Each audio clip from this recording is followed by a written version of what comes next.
Hi hello welcome to జిఎడ్ news. నేను రాకేష్. 2-3 రోజుల నుండి గరికపాటి గారు చేసినటువంటి కామెంట్ల మీద చాలాసార్లు మాట్లాడాలనుకున్నా, కానీ దీనికి సంబంధించిన విషయంలో శ్రీనిధి 2-3 వీడియోలు చేసింది, అలాగే భరద్వాజ గారు ఇంటర్వ్యూ అయింది, చాలామంది రెస్పాండ్ అవుతూ ఉన్నారు. దానికి సంబంధించిన విషయంలో ఈసారి అంటే ఊహించనంతగా రెస్పాన్స్ వచ్చింది, అన్ని వర్గాల ప్రజల నుండి రెస్పాన్స్ వచ్చింది. అయితే గరికపాటి గారు చేసినటువంటి కామెంట్లకు సంబంధించినటువంటి విషయంలో ఆయన ఒక్కొక్కసారి ఒక్కొక్క రకమైనటువంటి కామెంట్ చేస్తూ ఉంటాడు. ఆ కామెంట్లలో ఇప్పుడు గుడ్డు గురించి మాట్లాడడం జరిగింది. గుడ్డు గురించి మాట్లాడిండు అనేది కూడా చాలా తప్పు. ఆయన ఈ సమాజంలో పౌష్టికాహార లోపంతో చనిపోతున్నటువంటి పిల్లలు ఎవరైతే ఉన్నారో అందులో దాదాపుగా 90 నుండి 99% వరకు ప్రజలు కేవలం SC ST BCలో ఉన్నటువంటి పేదలే. మిగతా ఏ కులాలకు సంబంధించినటువంటి వాళ్ళు, ఆ పెద్ద కులాలకు సంబంధించినటువంటి వాళ్ళలో పౌష్టికాహార లోపంతో చచ్చిపోతున్న వాళ్ళు చాలా తక్కువ, 1% కూడా ఉండరు. ఇది ప్రపంచ ఆర్థిక సంస్థగా ఉన్నటువంటి వాళ్ళు, ప్రపంచ రిపోర్ట్లు తయారు చేసేటువంటి వాళ్ళు చెబుతున్నటువంటి లెక్కల ప్రకారం భారతదేశంలో కరోనా లాంటి సమయంలో కూడా కరోనా వ్యాధితో చచ్చిపోయిన వాళ్ళు ఎంతమంది ఉన్నారో దానికన్నా ఎక్కువ మొత్తంలో ఆ పౌష్టికాహార లోపంతో ఆనాడు పేదరికంతో చచ్చిపోయినటువంటి వాళ్ళే ఎక్కువ. ఇట్లాంటి విషయాల మీద ఎలాంటి జ్ఞానం లేని 4 పద్యాలు బట్టి మేము అవధానం అయిపోతాం అన్నటువంటి పరిస్థితుల్లో గరికపాటి గారు మాట్లాడుతూ ఉంటారు. ఇప్పుడు ఆయన మాట్లాడుతూ మధ్యాహ్న భోజనం ముఖ్యమైనది, చదువు మధ్యాహ్నం అయిపోయింది. చదువు ఎవడికి అక్కల భోజనంలో గుడ్డెట్టారా, గడిది గుడ్డెట్టారా, అన్నం తినేవాడు కోడిగూడు పెట్టడం ఏంటంటే బుద్ధి ఉందా లేదా? చదువుకోమని లేకపోతే వెళ్ళిపోమని చెప్పాలి. చదివితే చదువుకోమను, లేకపోతే వెళ్ళిపోమని చెప్పండి సార్. చదివితే చదువుకోమను, లేదంటే వెళ్ళిపోమని అంటే వాళ్ళు చదువుకుందామని ఇప్పుడు రాలేదు సార్. బడియుడు పిల్లల్ని బడిలో చేర్పించండి అని చెప్పేసి ఆనాటి నుండి ఈనాటి వరకు ఎన్నో ప్రభుత్వాలు బడిబాట కార్యక్రమాలు పెట్టి పేదవాళ్లకు చదువు అందించాలనేటువంటి ప్రభుత్వాలు ఏర్పాటు చేసుకున్నటువంటి పథకాల్లో భాగంగా 100% విద్య తప్పకుండా ఎవరైతే చిన్నపిల్లలు ఉన్నారో వాళ్ళందరికీ ప్రతి ఒక్క పిల్లాడు బాల కార్మికులుగా ఉండకూడదు అని చెప్పేసి ప్రత్యేకంగా తీసుకొచ్చినటువంటి చట్టాలు ఏవైతే ఉన్నాయో ఆ చట్టాల ప్రకారంగా బడికి రావడం ఇష్టం లేకపోయినా కూడా, ఎందుకు రావడం ఇష్టం లేదు అనే విషయం వాళ్ళ పేదరికాన్ని చూస్తే తెలుస్తుంది. వాళ్ళకు ఏదో ఎంజాయ్ చేయడం కోసం కాదు, వాళ్లకు ఇంట్లో ఉన్నటువంటి పరిస్థితులు సరిగ్గా లేకపోవడం వల్ల వాళ్ళు పని చేస్తే కానీ బతకలేనటువంటి పరిస్థితుల్లో ఉన్నప్పుడు వాళ్ళని కూడా బలవంతంగా బడుల్లోకి తీసుకొచ్చినటువంటి పిల్లలకు సంబంధించిన విషయంలో వాళ్ళ తల్లులు వాళ్ళకు తిండి తినడానికి తిండి లేకపోతే ఈ పిల్లలకు తిండి పెట్టడం ఎట్లా అనేటువంటి పరిస్థితులు ఏర్పడినప్పుడు వాళ్లకు సంబంధించిన విషయంలో ఈరోజు ఈ పథకాలను నచ్చిన విషయాన్ని కనీస జ్ఞానం లేనటువంటి మీరు అవధాని కాబట్టి ఏది మాట్లాడితే అది నడుస్తుంది అనుకుంటే ఎట్లా సార్? ఈరోజు కోడిగుడ్లు పెడితే పడుకుంటారు, కోడిగుడ్లు పెడితే కోడిగుడ్డు కోసమే వస్తున్నారు అని చెప్పేసి మాట్లాడుతున్నాడు. అయితే ఇక్కడ చిన్న విషయం చెప్తాను. నేను ఎప్పుడైనా అంటే నేను ఎక్కువనే కాదు, చాలామంది ఎవరన్నా తిరుపతికి వెళ్తున్నాము అని చెప్పేసి ఎవరన్నా చెప్తే, అరే తిరుపతికి పోతున్నావా అయితే లడ్డు తీసుకురా అంటారు. అంటే వాళ్ళు లడ్డు కోసం పోతున్నారా సార్? గుడికి పోతున్నారా లేదంటే లడ్డు కోసం పోతున్నారా? ఎవరైనా తిరుపతి నుండి వచ్చిన తర్వాత తిరుపతి ముచ్చట్లు చెప్పకుండా మేము తిరుపతి పోయి వచ్చిన ఇంకో లడ్డు తీసుకునే అంటే వీళ్ళు లడ్డు కోసమే పోయి వచ్చారు అనుకోనా, దేవుని దర్శనం కోసం పోయి వచ్చారు అనుకోనా? కనీస జ్ఞానం ఉండాలి సార్. గుడికి వచ్చిన వాళ్ళు లడ్డుల కోసం వాళ్ళ క్యూ లైన్లు కట్టేది ఉంటే లడ్డుల కోసం క్యూ లైన్లు కట్టినట్టు కాదు సార్. లేదంటే మీరు ఒప్పుకోండి, మరి తిరుపతికి వచ్చే వాళ్ళందరూ కేవలం లడ్డు కోసమే వస్తున్నారు అని చెప్పేసి. వాళ్ళు భక్తితో వచ్చారు సార్, వీళ్ళు కూడా చదువుకుందామని వచ్చారు. వాళ్ళు లడ్డు అవసరం కాబట్టి తీసుకుంటున్నారు, అంటే వాళ్ళు లడ్డు అక్కడి వరకు వచ్చారు కాబట్టి లడ్డు తీసుకుంటున్నారు సార్. వీళ్ళు కూడా బడి వరకు వచ్చారు కాబట్టి వాళ్ళ పేదరికం కారణంగా ఈ ప్రభుత్వాలు, ఈ చేతగాని దద్దమ్మ ప్రభుత్వాలు గత 70-80 ఏళ్ళుగా కనీసం ఈ పేదరికాన్ని నిర్మూలించడం చేతగాని ఈ దద్దమ్మ ప్రభుత్వాలు ఈరోజు పేదవాళ్ళకి ఈ పథకము ఆ పథకము, బడికి వచ్చేటువంటి పిల్లలకు ఈ పథకము ఆ పథకం అని చెప్పేసి పథకాలు తీసుకొచ్చి ఈరోజు కొడుగులు పెడుతున్నాయి సార్. ప్రపంచవ్యాప్తంగా ఉన్నటువంటి ఎన్నో సంస్థలు మీ భారతదేశంలో పిల్లలు చచ్చిపోతా ఉన్నారు, పౌష్టికాహార లోపంతో పిల్లలు చచ్చిపోతా ఉన్నారు. కేవలం 2-3 ఏళ్ళకు సంబంధించినటువంటి పిల్లలు కూడా కొన్ని వేల మంది, లక్షల మంది ఒక్కొక్క రాష్ట్రంలో ప్రతి సంవత్సరం లక్షల మంది చచ్చిపోతా ఉన్నారు. ఏం చేస్తున్నాయి మీ ప్రభుత్వాలు? పిల్లల్ని కాపాడుకోలేనటువంటి ప్రభుత్వాలు కనీసం బుద్ధి ఉండాలి కదా అని చెప్పేసి మాట్లాడుతున్నప్పుడు ప్రపంచవ్యాప్తంగా రిపోర్టులు మనం తీసుకోపోయేకనని చెప్తే ఇజ్జతి పోతుందని చెప్పేసి ఈరోజు ఈ పథకాలు తీసుకొచ్చి వాళ్ళకు పౌష్టికాహారాన్ని అందించేటువంటి ప్రయత్నాలు చేస్తున్నాయి సార్. అంగన్వాడీ నుండి మొదలుకుంటే స్కూల్లో వరకు ఈరోజు కోడిగుడ్లు పెడుతున్నారు, లేదంటే ఇంకా ఉప్మా పెడుతున్నారు, అన్నం పెడుతున్నారు. ఇవన్నీ వీళ్ళ పరువు పోతుందని చెప్పేసి తీసుకొచ్చిన పథకాలు సార్. మీకేం తెలుసండి? ఒకరోజు పొద్దున్నే మీకు చాతనైతే, మీకు నిజంగా మీరు చేసిన కామెంట్ల మీద మీరు నిలబడగలిగితే, మీకు దమ్ముంటే మాతో రండి. ఉదయాన్నే ఎర్లీ మార్నింగ్ ఉదయాన్నే 3 గంటలకి 4 గంటలకి మున్సిపాలిటీ కార్మికురాలు, మున్సిపల్ ఆ చెత్త రోడ్లు ఊడ్చేటువంటి చెత్త ఏరుకొచ్చేటువంటి ఆ తల్లి ఆ తండ్రి ఇద్దరు పొద్దున్నే వెళ్ళి చెత్త తీసుకురావడం కోసం పోతే పొద్దున్న 3 గంటలకు వెళ్తారు సార్. మీకు తెలుసా? 3 గంటలకు 4 గంటలకు పొద్దున్నే లేచి ఆ అమ్మ పనికెళ్ళి రోడ్లు ఊడ్చడం కోసం, మురికి కాలువలు సాపు చేయడం కోసం, మీ ఇంట్లో మీరు ఆరోగ్యంగా ఉండడం కోసం, వాళ్ళ ఆరోగ్యాలు ఖరాబ్ అవుతున్నా కూడా, రోడ్ల మీద యాక్సిడెంట్ అయి చచ్చిపోతా ఉన్నా కూడా ఆ తల్లులు రోడ్ల మీదకి వచ్చి రాత్రి మిడ్-నైట్ వాళ్ళంతా రాత్రిపోతునే వచ్చి పొద్దుగాల 3 గంటలకు 4 గంటలకు హాజరేసుకొని రోడ్లు ఊడుస్తూ ఉన్నటువంటి ఆ పరిస్థితిలో పొద్దుగాల 7 గంటలకు 8 గంటలకు ఆ తల్లి లేని పిల్లల్ని, తల్లి లేదు అంటే సారీ, ఆ తల్లి పనికి పోతే ఈ పిల్లల్ని లేపే వాళ్ళు ఎవరు లేకపోయినా ఇంట్లో ఉన్నటువంటి అక్కనో తమ్ముడో చెల్లెనో ఎవరో ఒకరు లేచి తయారై వాళ్ళే తయారై వాళ్ళు బడికి పోవాలంటే ఆ పొద్దున అన్నం వండి పెట్టడానికి అమ్మలు లేరు సార్. ఆ తల్లి రోడ్లు ఊడ్చేటువంటి పనిలో ఉంటుంది. అమ్మ మాకు అన్నము అని అంటే బడికి పోకండి, ఇంటికాడ ఉండండి, లేదంటే మీరు కూడా చెత్త ఊడ్చడానికి రండి, లేదంటే పాత అంటే సంచులు వేసుకొని మీరు కూడా రండి పనికి, ఆ బాటిల్ ఏరుకోవడమో లేదంటే సీసాలు ఏరుకోవడం అనేటువంటి పరిస్థితుల్లో ఉన్నటువంటి పిల్లల కోసం సార్ వాళ్ళు పథకాలు తీసుకొచ్చేది. ఈరోజు రేవంత్ రెడ్డి ప్రభుత్వం తెలంగాణలో మేము ఉప్మాను కూడా పెడతామంటున్నారు. ఆకునూరు మురళి లాంటి వాళ్ళు ఈరోజు ఆ విద్యా కమిషన్ చైర్మన్గా ఉండి టిఫిన్ కూడా పెట్టాలని అడుగుతున్నది. టిఫిన్ లేక వాళ్ళు టిఫిన్ కోసమే రావడం కోసం కాదు సార్. పొద్దున్న తినడానికి తిండి లేకపోతే ఆ తల్లుల బాధలు అర్థం చేసుకున్నటువంటి వ్యక్తులు ఈరోజు పథకాలు తీసుకొస్తున్నారు సార్. మీకు ఏం తెలుసు అండి? తిండి గురించి మాట్లాడుతున్నటువంటి మీకు బుద్ధి ఉండాలి కదా. ఇదే వ్యక్తి ఏమని మాట్లాడుతున్నాడు? చదువు చెప్పక్కల్లా. ఎన్ని గుడ్లు వెళ్ళాయి, ఎన్ని గుడ్లు మిగిలే, ఎన్ని గుడ్లు మధ్యలో పేలే, ఎన్ని గుడ్లు ఈ మేస్టార్ తినేసాడు. ఇంక వీడు చదువు ఎందుకు చెబుతాడండి? అసలు పిల్లలకు భోజనం పెట్టడం ఏంటంటే వాళ్ళ భోజనాలు వాళ్ళని తెచ్చుకోవలేదు మానేమానండి. అంటే పిల్లలకు భోజనం పెట్టి పుస్తకాలు ఇచ్చి యూనిఫార్మ్ ఇన్ని ఇస్తే వాడు చదువుతాడా? శోభనం పెళ్లి కొడుకులో మంచం ఎక్కి కూర్చుంటాడు. ఇది శోభనం పెళ్లి కొడుకులాగా మంచం ఎక్కి కూర్చుంటాడా సార్? ఇప్పుడు ఇంకొక విషయం మాట్లాడుకుందాం. యాక్చువల్లీ ఈ పెద్ద మనిషి చెప్తా ఉన్నాడు, పెద్ద మనిషి అని అన్నద్దు. అసలు ఈయన పెద్ద మనిషి అంటే మన పరువు పోతుంది. ఈయన ఎంతటి పెద్ద మనిషి అనేది ఒకసారి చూద్దాము. ఈ పెద్ద మనిషి ఈరోజు పేదవాడి కోడుగుడ్డు మీద ఈకలు బీక్కుతున్నటువంటి ఈ అవధాని అని చెప్పుకునేటువంటి అజ్ఞాని చెప్తున్నటువంటి మాటలు ఇంతకుముందు ఇదే మనిషి అవధాని అని చెప్పి బ్రాహ్మణుల భోజనం గురించి మాట్లాడినండి. మరి పెళ్లి కొడుకు, శోభనం పెళ్లి కొడుకు అని మాట్లాడుతున్నటువంటి ఈ వ్యక్తి దీని గురించి ఏం మాట్లాడుతున్నాడు? పప్పు ఆవకాయే తేడా వద్దు. బ్రాహ్మణులు అంటే భోజనం అంటారు ఎంతసేపు. ఆ భోజనం మాత్రం ఎంతమందికి తెలుసు అంటే తినడం ఎలా తినాలో తెలుసా? మొహమాటం లేకుండా చూద్దాం. ముద్దపప్పు వేసుకుంటే ఆవకాయ నంచుకోవాలి. కలగలు పప్పు, మామిడికాయ పప్పు, దోసకాయ పప్పు లాంటివి వేసుకుంటే చల్లమిరపకాయలు నంచుకోవాలి. కూర వేసుకుంటే పనసపొట్టు కూర సహా, వంకాయ కూర సహా ఏదైనా సరే అందులో గుమ్మిడియాలు నంచుకోవాలి. మళ్ళీ పచ్చడి వేసుకుంటే, గోంగూర పచ్చడి వేసుకుంటే ఎవరన్నా చూస్తుంటే పచ్చిమిరపకాయలు నంచుకోవాలి. ఎవరు చూడకపోతే పచ్చి ఉల్లిపాయలు నంచుకోవాలి. మనలో మన మాట ఎవరికి చెప్పకండి. ఆవకాయ వేసుకుంటే వెన్నపూస నంచుకోవాలి. పులుసు వేసుకుంటే అప్పడాలు నంచుకోవాలి. ముక్కల పులుసులో ముక్కలతో పాటుగా అప్పడాలు కూడా నంచుకోవాలి. మళ్ళీ మజ్జిగలోకి ఈ ఆవకాయ బాబుతో తిన్న పిచ్చి అట్టి పెట్టుకుని అది మజ్జిగలో నంచుకోవాలి. మొత్తం మీద నంచుకుందుకు 4 ఎకరాలు, అసలు వాటికి 6 ఎకరాలు అమ్మేయాలి. జీవితం అర్థమైంది. అర్థమైంది సార్. బాపనోళ్ళు తినడానికేమో నంచుకోవడానికి 4 ఎకరాలు, ఆరగించడానికి 6 ఎకరాలు. మీరేనా సార్ శోభనం గురించి మాట్లాడేది? పేదవాడి కోడిగుడ్డు తింటేనేమో నిద్ర వచ్చి పంటాడు. మరి మీరు ఇంతగానం నేను ఏం చేస్తారు సార్? ఏ శోభనాలు చేస్తున్నారు సార్? కోడిగుడ్డు తినడం కోసమే వస్తున్నాడు ఆ బడికి. మరి మీరు ఏం చేయడం కోసం పోతున్నారు సార్ పూజలకి? ఏం మాట్లాడుతున్నారు అసలు?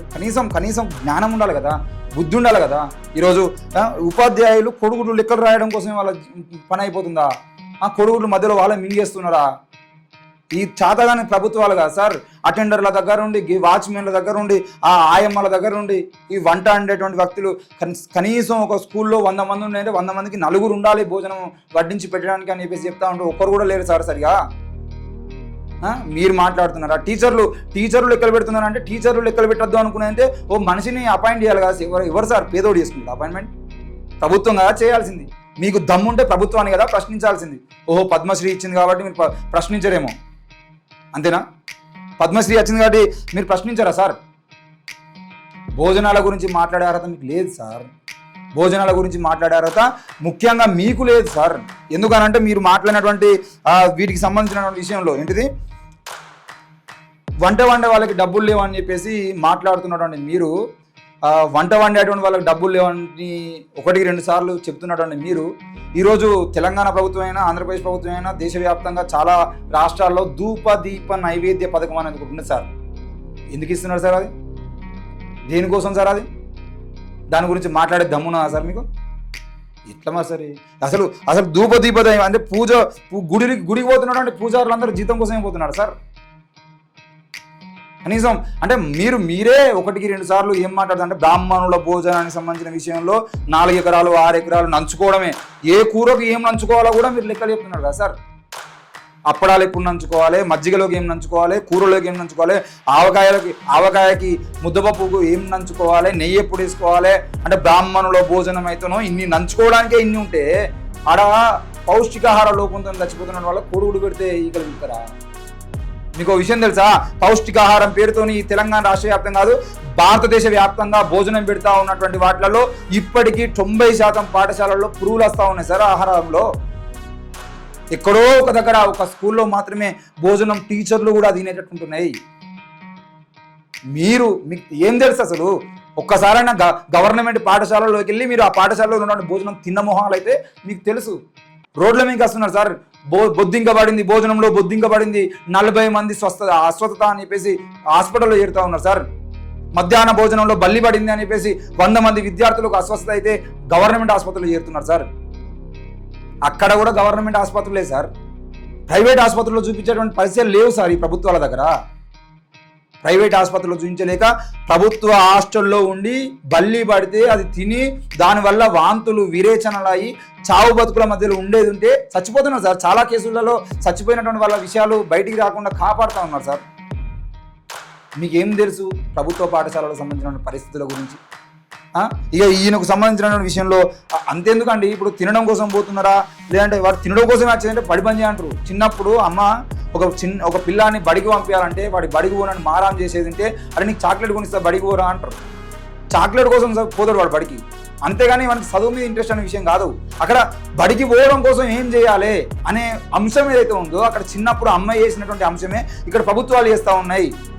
ఈ పిల్లలు బడికి రాకపోవడానికి కారణాలు ఏంటి అని చెప్పేసి వెతికినప్పుడు ఆ మేధావులందరూ కూర్చున్నప్పుడు, ఉపాధ్యాయులు కూర్చున్నప్పుడు 100 మంది ఈ పథకాలు అమలు చేసినటువంటి చాలా సందర్భాల్లో అక్కడ ఉన్నటువంటి చీఫ్ సెక్రటరీలో లేదంటే ఉపాధ్యాయ సంఘాల లీడర్లో ఇంకెవరో ఎవరున్నారు సార్? మళ్ళీ మీ కులాలే కదా సార్.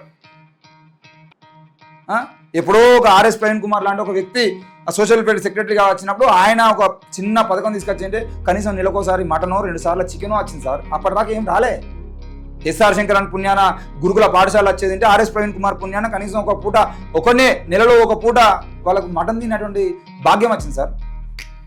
మీరు ఎట్లా మాట్లాడతారండి గురుకుల పాఠశాల గురించో మధ్యాహ్న భోజనం గురించో? మీరు మాట్లాడతారు ఏంటిది? 55 సంవత్సరాల వయసు ఉన్నటువంటి నేను టీషర్ట్ వేసుకున్నటువంటి అమ్మాయిని చూస్తే నేనే ఆగలేకపోతున్నాను మాట్లాడేటువంటి మీరా సార్ నీతులు చెప్పేది? ఈయన చాలా మాట్లాడుతూ ఉంటాడు. ఈయన ఒక్కొక్కసారి ఒక్కొక్క తీరుగా మాట్లాడేటువంటి వ్యక్తినే ఒక దగ్గరికి వెళ్ళాలంటే చీరలు కట్టుకున్న అమ్మాయిని చూస్తే రేపులు కావాలి అని చెప్తా ఉన్నారు. మళ్ళీ ఈయనే చెప్తాడు ఆ సీతాదేవిని రావణాసుడు ఎందుకు ఎత్తుకపోయింది అనే విషయం. ఏ చీర కట్టుకుందని చెప్పేసి ఎత్తుకుపోయిందని కామెంట్లు వస్తూ ఉంటాయని చెప్పేసి ఈయనే మాట్లాడుతూ ఉంటాడు. చీరలు కట్టుకుంటే అత్యాచారాలు జరగవా?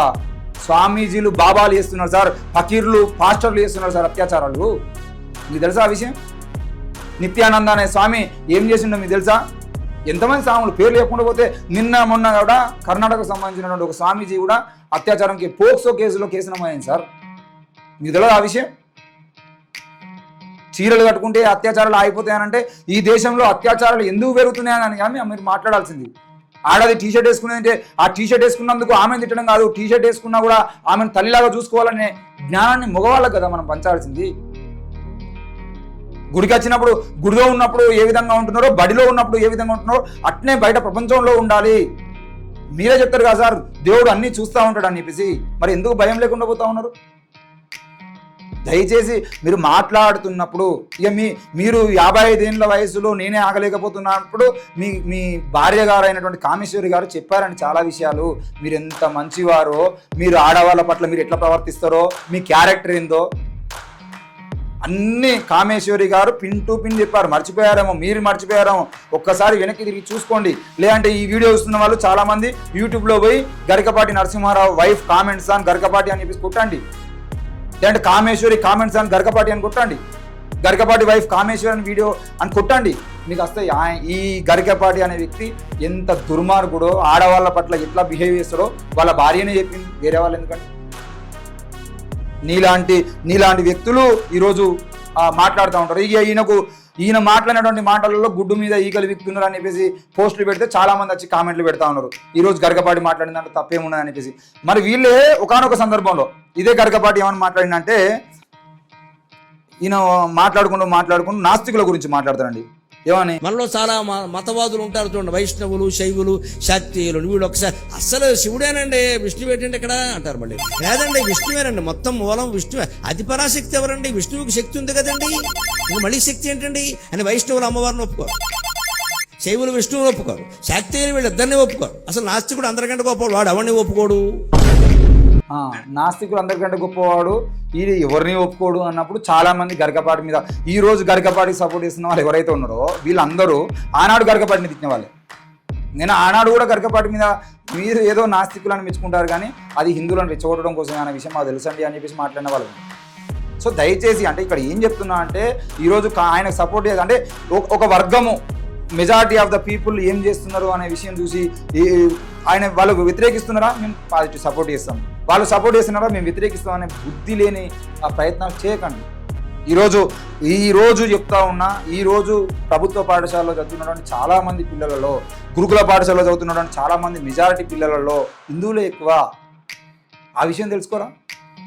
మీరే చెప్తా ఉంటారు కదా మదర్సాలలో ఉంటున్నారు ముస్లిం పిల్లలు అని చెప్పేసి, క్రిస్టియన్ పిల్లలు అందరూ ఎక్కడెక్కడో వాళ్ళకి సంబంధించిన స్కూల్లో చదువుతున్నారు అని చెప్పేసి. మరి ఈ గవర్నమెంట్ పాఠశాలలో చదువుతున్నటువంటి హిందూ పిల్లల మీద ఇంత దారుణంగా, ఇంత దుర్మార్గంగా మాట్లాడుతున్నటువంటి ఈ దుర్మార్గుడికి సంబంధించిన విషయంలో మీరు ఎందుకు నోరెప్పుతలేరు? మాట్లాడాలి కదా. ప్రభుత్వ పథకాలే మరి ఇట్లాంటి అవకాశాలు ఉండి పిల్లలు చదువుకుంటున్నటువంటి పరిస్థితుల్లో వాళ్ళ బిడ్డలు కష్టపడి అంటే వాళ్ళ తల్లులు కష్టపడి ఏదో పని చేసుకొని కనీసం కూటికి లేనటువంటి పిల్లల కోసం పథకాలు తీసుకొస్తా ఉంటే ఆ పథకాలను నీరుగార్చే విధంగా మాట్లాడుతున్నటువంటి దుర్మార్గుల గురించి మీరు ఇంకెప్పుడు మాట్లాడతారు? కేంద్రంలో ఉన్నటువంటి ప్రభుత్వంకు సంబంధించిన విషయంలో కానీ, రాష్ట్రంలో ఉన్న వ్యక్తులు కానీ దయచేసి మాట్లాడాలి కదా. మీ ప్రభుత్వాలకు సంబంధించిన స్పందన అయింది అని చెప్పేసి ఎక్కడో ఆంధ్రప్రదేశ్లో ఉన్న ఒక ఫుడ్ కమిషనర్ గారు ఎవరో ఒక స్పందన ఇచ్చాడు. మిగతా వాళ్ళందరూ ఏం చేస్తున్నారు? దయచేసి రెస్పాండ్ అవ్వండి. ఆయన మీద మీ కనీసం మీ వ్యతిరేకతను ట్విట్టర్లో ట్వీట్ అయినా చేయండి చిన్నగా. ఏమీ లేకుండా దద్దమ్మలాగా మీరు అదే ప్రభుత్వం ఇచ్చినటువంటి అన్ని రకాల స్కాలర్షిప్లు అన్నీ పొంది ఉద్యోగాలు పొంది నాకేం సంబంధం, నా పిల్లలు ఎక్కడో చదువుతున్నారు అమెరికాలో అని చెప్పేసి మీరు కనుక అనుకుంటే రేపు పొద్దుగాల ఎంతోమంది బిడ్డల జీవితాలు నాశనం అవుతాయనే విషయాన్ని గుర్తుపెట్టుకోండి. ఇప్పటికీ ఈ దేశంలో పౌష్టికాహార లోపంతో చచ్చిపోతున్న పిల్లల సంఖ్యనే ఎక్కువ ఉంది. ఆ పిల్లల్లో 90% కేవలం ఎస్సీ ఎస్టీ బీసీలో ఉన్న పేదరికంలో ఉన్నటువంటి పిల్లలే చచ్చిపోతూ ఉన్నారు. కనీసం తిండి పెట్టలేనటువంటి పరిస్థితుల్లో ఈ దేశం ఉంది. రేషన్ బియ్యం ఎందుకు ఇస్తున్నారండి? రేషన్ బియ్యం అనేది ఇవ్వాల్సిన పరిస్థితుల్లో ఈ దేశం ఎందుకు ఉంది అండి? దాని గురించి మాట్లాడాల్సినటువంటి అవధానులు, దాని గురించి మాట్లాడాల్సినటువంటి మేధావులు ఈరోజు నోరు జారి మీ ఇష్టం ఉన్నట్టు మాట్లాడుతూ ఉంటే చూస్తూ ఊరుకునేది లేదు. మీ ప్రవచనాలు, మీ దేవుళ్ళ గురించి, మీ యొక్క మతాల గురించి, మీకు నచ్చినటువంటి వాటి గురించి మాట్లాడుకోండి. ప్రవచనాలు తప్పి మీరు ఇక చివరిలో ఈయన గురించి ఒక నీతి వాక్యం చెప్పేసి మనం ముగించుకుందాం. ఈయనే అండి మొట్టమొదటిసారిగా ట్రోల్ అవ్వడం కోసమా, లేకపోతే ఈయనకు తెలియలేదనే విషయం ఫస్ట్ టైం నిరూపించుకున్న ఎప్పుడో తెలుసా? నెమలి అనేది శ్రీకృష్ణుడు నెమలి పింఛాన్ని నెత్తిలో ఎందుకు పెట్టుకుంటాడో తెలుసా మీకు అని చెప్పేసి, నెమలి అనేది బ్రహ్మచారి, అది శారీరకంగా సెక్స్ చేయదు అని చెప్పేసి మాట్లాడినటువంటి ఈ మెదడు లేనటువంటి వ్యక్తి ఆనాడు ఎంత ట్రోల్ అయినా మీ అందరికీ తెలుసు. నేరుగా డైరెక్ట్గా ఆయన చేసినటువంటి కామెంట్లు పైన పెట్టి కింద నెమ్మలి సెక్స్ చేసుకుంటున్నటువంటి వీడియోలను డైరెక్ట్గా పెట్టి ప్రచారం చేసి కొట్టి చూడండి. గరికపాటి కామెంట్స్ ఆన్ ఆ పికాక్ అని డైరెక్ట్గా వస్తాయి వీడియోలు. అంటే ఈయన ప్రవచనాల్లో ఎంత జ్ఞానం ఉందో మీరు ఆ ఒక్క వీడియో చివరిలో ఆ ఒక్క వీడియో చూసి, నేను కూడా అవసరమైతే అటాచ్ చేస్తాను, దయచేసి ఆ వీడియో చూసి ఈయన మీద మీ అభిప్రాయాన్ని మీరు ఒక రూపంలో మాట్లాడుతారు. చూస్తూనే ఉండండి G8 న్యూస్. ఈ వీడియో మీద మీ కామెంట్ని తప్పకుండా రాయండి, మీ అభిప్రాయాన్ని రాయండి. దీనికి సంబంధించిన విషయంలో ఇంకేమన్నా పాయింట్స్ యాడ్ చేయాల్సినవి, లేదంటే ఇంకా నేను మర్చిపోయినవి, దీనికి సంబంధించినటువంటి ఆడిషన్స్ కానీ, లేదంటే ఇంకా ఒకవేళ మీరు దీని మీద వ్యతిరేకత ఉన్నా కూడా దాన్ని కూడా మీరు కామెంట్ రూపంలో రాయండి. ఎట్టి పరిస్థితుల్లో కూడా మీ యొక్క ప్రతి ఒక్క కామెంట్ను చదివి దానికి సంబంధించిన మీ అభిప్రాయాల్ని గౌరవించడానికి ప్రయత్నం చేస్తాం. చూస్తూనే ఉండండి G8 న్యూస్. Thank you.